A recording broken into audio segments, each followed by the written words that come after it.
Following Caesar's return to Rome after he had been forced out by Lucius Cornelius Sulla, Caesar was elected Pontifex Maximus in 63 BC. Pontifex Maximus meaning head priest. Later he was elected praetor and sent to Hispania Ulterioris pro-praetor, modern-day Spain. While in Hispania, modern-day Spain, he supposedly looked upon a statue of Alexander the Great and contemplated how comparatively little he had achieved in comparison. Upon returning to Rome, Caesar was in serious debt, so he turned to Marcus Licinius Crassus, considered the richest Roman, and also one of the richest men in history.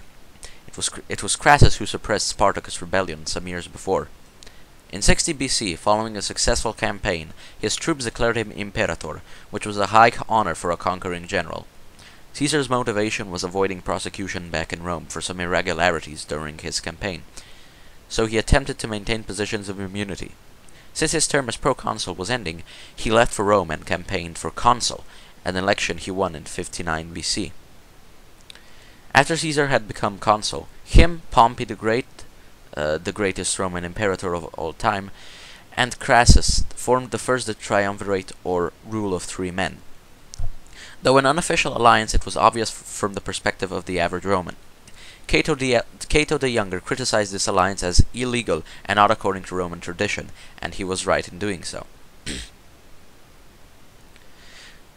Caesar contributed his party, the populares, the plebeians, Pompey his vast military power and the optimates, the good men, or patricians, and Crassus his immense wealth and the equites, which were the merchant knights of Rome. Following the end of Caesar's term as consul, he claimed proconsulship of Transalpine Gaul, where he won a battle of historical importance at Alesia, defeating around 250,000 men according to some Roman historians, such as Plutarch. However, Suetonius has cited a number of around 300,000 men. Caesar ultimately conquered Alesia, and with the Arverni warlord Vercingetorix surrendering to him. The tactic he used at Alesia was constructing two perimeters surrounding both his camps and the fortress itself. He built a wall around Alesia to prevent the Arverni Gauls inside from attacking his camps, and he built a second perimeter around that wall to protect his men against any possible Gallic relief, which had eventually come. In 53 BC, Crassus was killed in Parthia, and Julia, Caesar's daughter and Pompey's wife, died in childbirth. By that time, Caesar had gathered high levels of popularity in Rome and with his legions. His political and military influence seemed to have surpassed that of Pompey the Great. In 50 BC, Pompey and the Optimates demanded that Caesar return to Rome following his almost 10-year campaign in proconsulship, despite the term of proconsul usually lasting for only 1 year, proconsul being governor. Caesar refused and marched to Rome, crossing the Rubicon, the perimeter of the Italian regions of the Imperium, in a legal move at the time. Basically, it was illegal for an imperator to cross the Rubicon before the Senate had agreed to hold his triumph, and it was illegal for him to cross the Rubicon with an armed host at all. This sparked the civil war.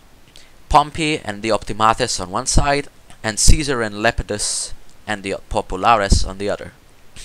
Pompey had no intention of facing Caesar in Italy, so he retreated to Illyria, where he defeated Caesar at Dyrrhachium, the Western Balkans, modern day Albania, the city of Dures. The battle was not fatal, as Caesar had avoided total destruction by rallying his troops. Caesar confronted Pompey once again in Pharsalus, Greece, where he deployed 4 lines in his legion instead of the conventional Roman 3, even though he only had 88 cohorts compared to Pompey's larger number. Pompey had not anticipated an unconventional move by Caesar. He expected him to play by the rules. After his cavalry was routed by Caesar's left flank, he was forced to retreat to Egypt, where he was slain by Pothinus, supposedly hired by Caesar or by Ptolemy, who was the current king of Egypt. In the conflict between Ptolemy and Cleopatra, his sister, Caesar sided with Cleopatra. Supposedly this was due to his grief at Pompey's demise.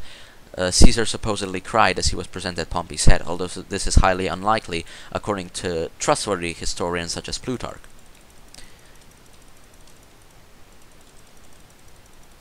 Sided with Cleopatra against her brother Ptolemy and Pothinus, his advisor. Caesar received aid from Mithridates of the Bosporus and defeated the remainder of his enemy's host, the Ptolemaian host, the supporters of Ptolemy at Alexandria. Following that, he went to Pontus and fought Pharnaces II, a vassal king of Ptolemy, who used the chaos of the civil war to conquer Lesser Armenia and Colchis for his own kingdom. Caesar swiftly dealt with Pharnaces and famously stated, "Veni, vidi, vici." I came, I saw, I conquered. Pharnaces fled to the Bosporus, but was defeated and killed by Asandar, a former governor of his. In 46 BC, Caesar dealt with Cato the Younger and Metellus Scipio at Thapsus, ending the campaign in North Africa. Cato the Younger killed himself, fearing for the fate of the Republic, and rightfully so. The civil war was not quite over with this. Pompey's son, Sextus Pompey, had amassed what little forces he could in Hispania. However, he was shortly defeated by Caesar. Sextus Pompey would later play a minor role in the civil war between Mark Antony and Octavian. The civil war officially ended with Caesar being elected consul and temporarily declared dictator, a title he later renounced and then claimed once again. Caesar was then assassinated by a group of senators led by Casca and Brutus. This has been it for the series of the history of Rome. I will bring episodes of the founding of Rome by Aeneas. I will bring an episode about the greatest general and one of the fiercest and most honorable republicans of all time. Not in the conservative republican sense, I'm talking about the Roman republican sense. Pompeius Magnus, Gnaeus Pompeius Magnus, who this channel is basically based on. So this has been it for episode 1 of Roman history.